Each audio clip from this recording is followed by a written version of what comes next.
On today's Live Daily News, a dangerous and potentially deadly cold front is on the way. We'll have details. A porch pirate is on the loose in San Angelo.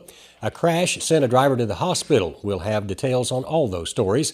Plus, meet San Angelo Live's new sports guy, Ryan Chadwick, and what he has planned for the future. All this and more. I'm Yantis Green, and this is Live.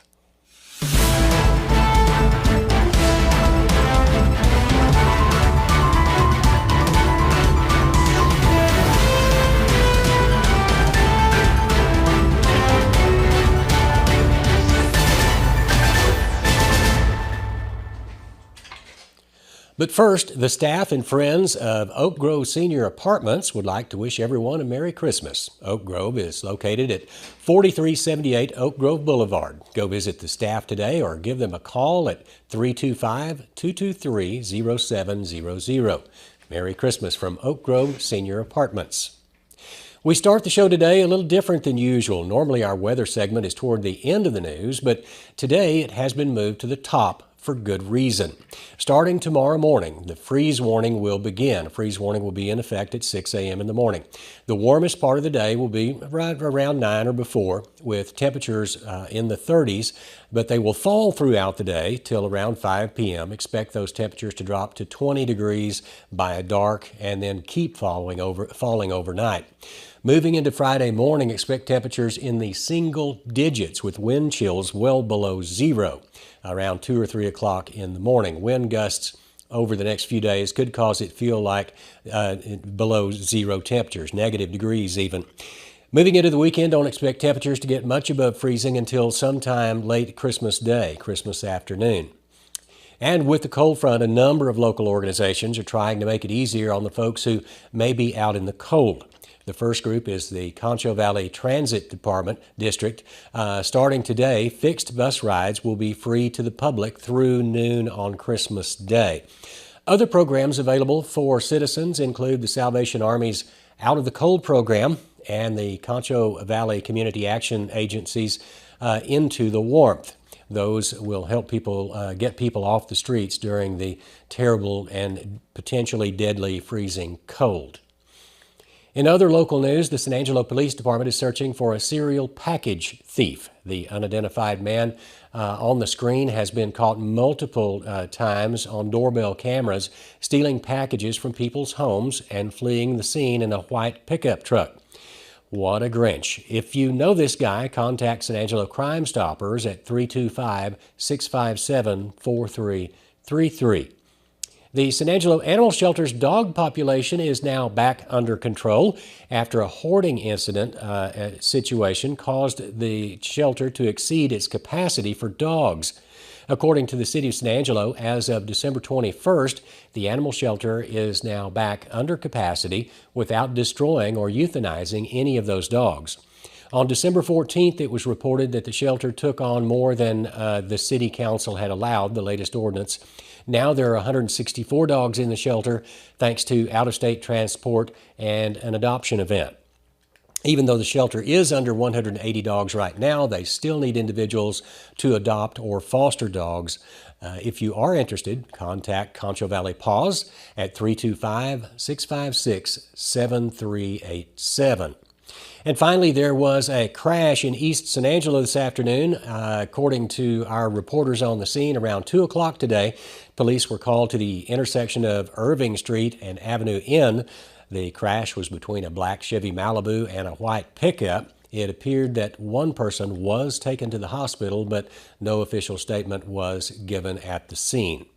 And that's it for news. We'll be right back with sports. So we were on vacation, family vacation, having a good time, and we get the call. I mean, it was a river. It was a river in our house. That's the big thing, is we kept wondering, how bad is it? It was devastating. I was like numb. It's like, how are we going to handle all this? What are we going to do? Welcome back to the show. Usually this is the sports segment of the show, but we're still going to do a little sports, except for we're going to combine our sports and our interview segment today to introduce you guys to the one and only Mr. Ryan Chadwick. Chadwick, how you doing? I'm doing all right, Matt. All Thanks right. for You've been on this doing show. this. Yeah, we've been on the show for a little bit, but I figured I'd get you on because we didn't really formally announce that you were going to be our sports guy. We didn't No. kind of tell you that. It just kind of spurred of the moment. You just kind of walked in the office one day, and I guess you're on the show next day. Yep, and I was like, "Hey guys, I'm here. Pretty much. Nice to meet y'all." Yeah. So Chadwick, let's talk about yourself. How's it been so far? You've been here for maybe about a month now. About a month, you'd say. You think you started what? November December 1st. November 1st. Yeah. So you've been here about 2 months now. Yeah, almost 2 months. What are you thinking about San Angelo Live so far? It is completely different from what I thought it would be. Like just seeing the ins and outs of like how a media company works. Like it's like behind the curtain type of thing, Yeah. It's like because people come to some of these conclusions about media companies themselves until you actually see how they work. Like you start to understand a lot more. Like, oh, okay, that's why this story ended up like that. Yeah. So like it's been a ride. It's been a roller coaster so far. Like it's a lot, but it's good stuff. You jumped in. Well, of course, you've done our football stuff for us for a couple years now, but you jumped in right in time for the state championships to go down there to Jerry's World, and you found out really quickly that just because you're in Jerry's World at this billion-dollar place, it's not a vacation. No, it definitely is not a vacation. I mean, in a sense, it. Well, there's Chadwick's phone. Yeah, sorry about that, guys. In a sense, it was a break from just like the everyday stuff, or even just like covering regular high school football. Right. But yeah, like I covered, I think 9 games in 3 days, and then I got to watch the final games on Saturday. I didn't have to write about them, but yeah, those 9 games in 3 days, that took it out of me. Like each one's 3.5 hours long. Like there's media timeouts at state, so it just makes everything just a little bit more extended. And then afterwards, you gotta go down, take pictures, talk to coaches, do the press conference, run back up. And people don't realize that like the press box, they think, oh, the press box there, it must be a really fast little quick trip there. It's probably about like a 10-minute excursion, 15-minute excursion from the top of the press box to the bottom of the field. It's like a minute walk to the elevator, then a 5-minute wait on the elevator, then you go down to the field, and it's like another 5-minute walk to the field, and then after that you got to go. Like after you get what you need on the field, you got to go right back up. That's why, like when I went last year, it was like when the games are about to end, you better go down there if you want your post game pictures. If you better go down there with 5 minutes left in the game. Yep. Because you may not get down there until everyone's cleared already. So sure. But that's been a little bit about what you've been doing right now. But let's talk about who you are in general. Chadwick, you graduated from Central. I did. I am from I went to all the San Angelo public schools. What middle school did you go to? I went to Glenn. I was a Raider? Glenn Raider. All right, and then you went on to Central Bobcats. And Yes, then, I did. You went somewhere else after that? You went to college? I went to Texas Tech after that. Had big aspirations of playing D1 ball, and then I remembered I was 5'9", about 165 pounds. So I did try out for the Texas Tech team, and the best I ever did was get a coach to talk to me on the practice squad for a week or two before they were like, "All right, get out of here, kid." Well, but still at the same time though, you went to Texas Tech. What was your experience like there? I mean, Texas Tech is an amazing school. It definitely, when I got there, it was more of a up and comer. It was always little brother to Texas A&M and the University of Texas, of course. But like my time there, as I was finished from my start to when I finished, Texas Tech probably gained about 10,000 students. Their freshman classes started getting bigger and bigger. Okay, and like we started doing better in all sports but football, to my chagrin. Like I wish the Red Raiders were as good as football as some of these other big schools, but they are coming up. Yeah, Hey, we're getting there. Hey, basketball, baseball. Yeah, our football's looking up. Coach McGuire, keep doing your thing. Everything comes through satisfied. Lubbock, right? Yep. That's what he says. What years were you in over there in Raiderland?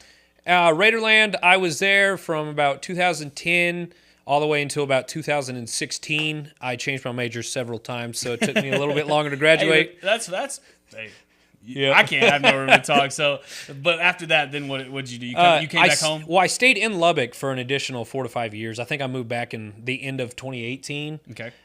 It was just about that time for a move. I was working there at one of the gyms. I was personal training, and I also was working as one of the outdoor lifeguard and food managers out at the Lubbock Country Club. So I did that for 3 or 4 years, and then I got a little bit tired of cleaning pools in the summer. And I was like, all right, time to move on. Too dusty over there. Let's move back. So then you moved back to San Angelo. So moved what back have to you San been Angelo. doing since 2018? Well, I went to school, of course, I was going to be a coach. I graduated with a degree in history and kinesiology. That was always the route. I was going to go be a high school football coach, But once I got done with school and I got my teaching certification done and stuff, moved back to San Angelo, COVID hit. So Gotcha.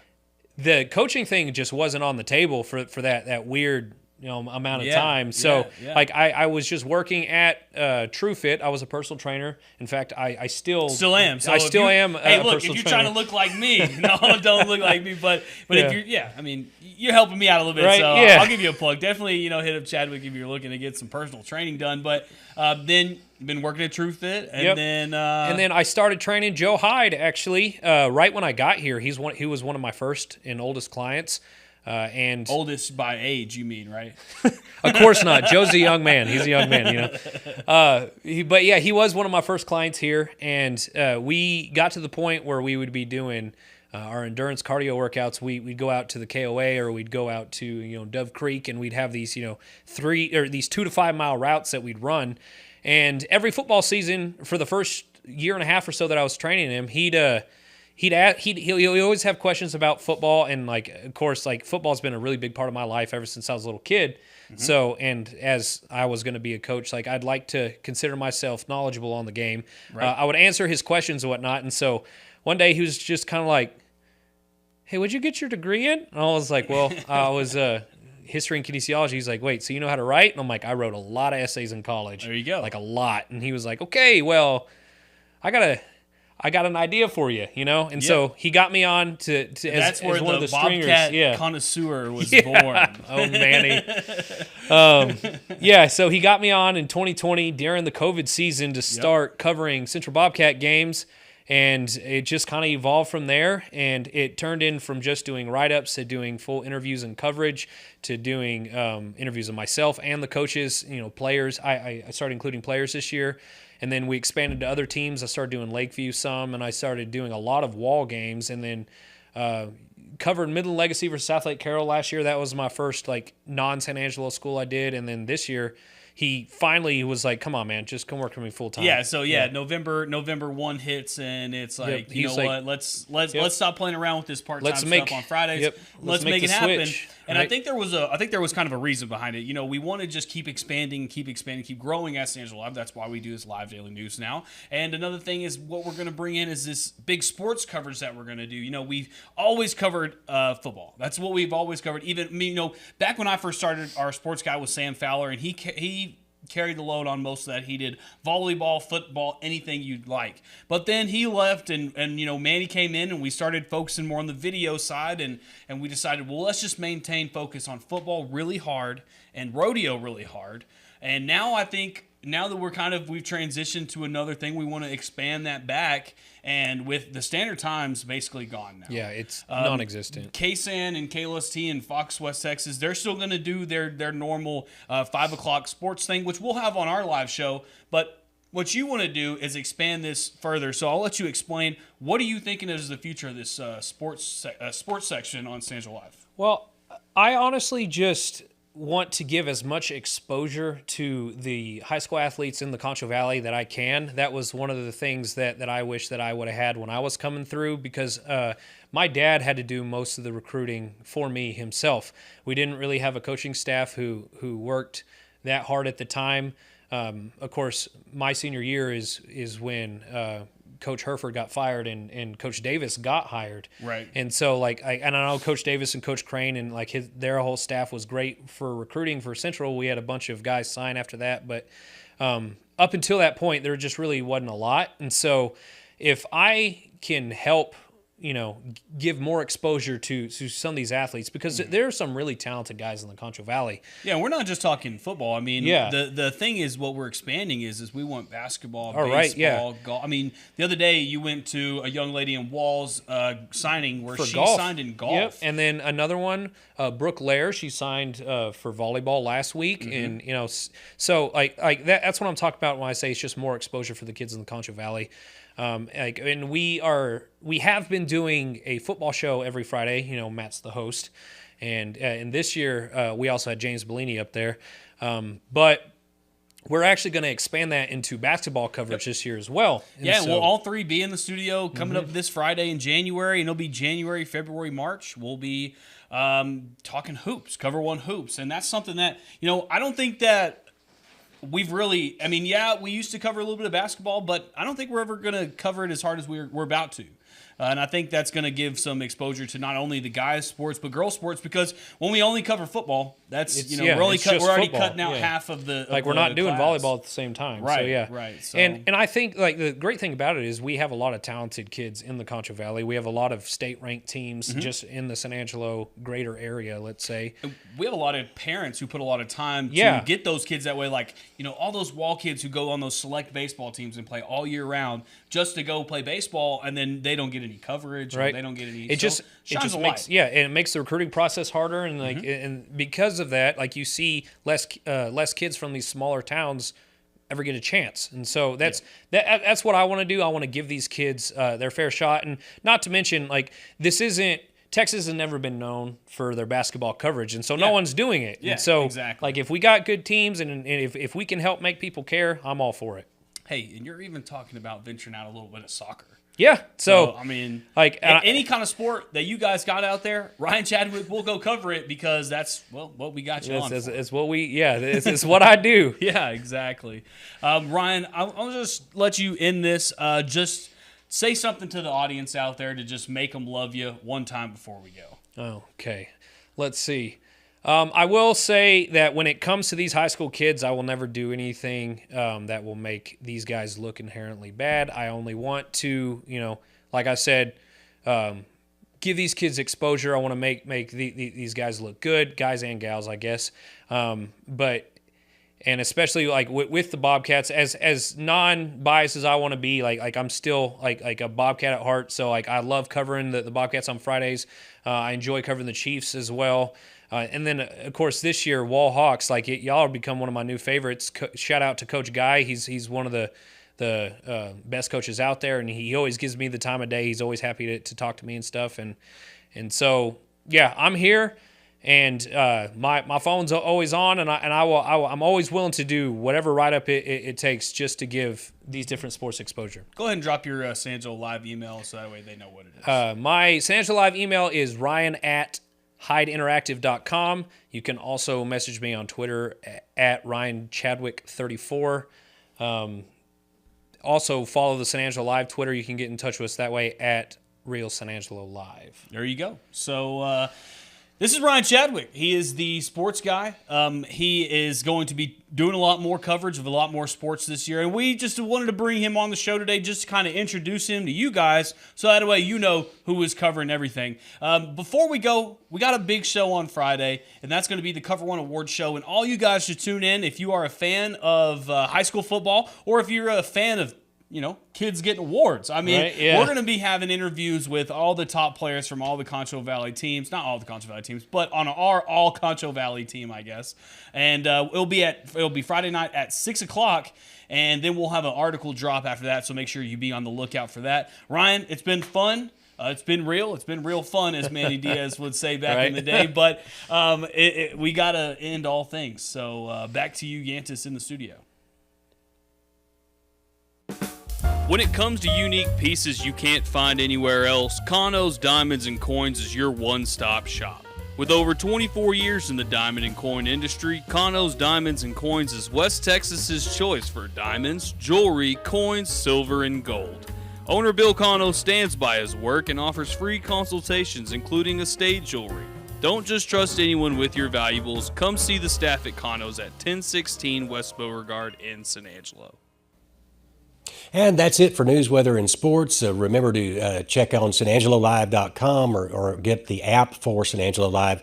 That cold front is serious business. It's going to be here in the morning, and it will be very, very dangerous out there for the next 24 to 48 hours. So we'll keep you up to date with what we know. Until tomorrow, I'm Yantis Green for San Angelo Live.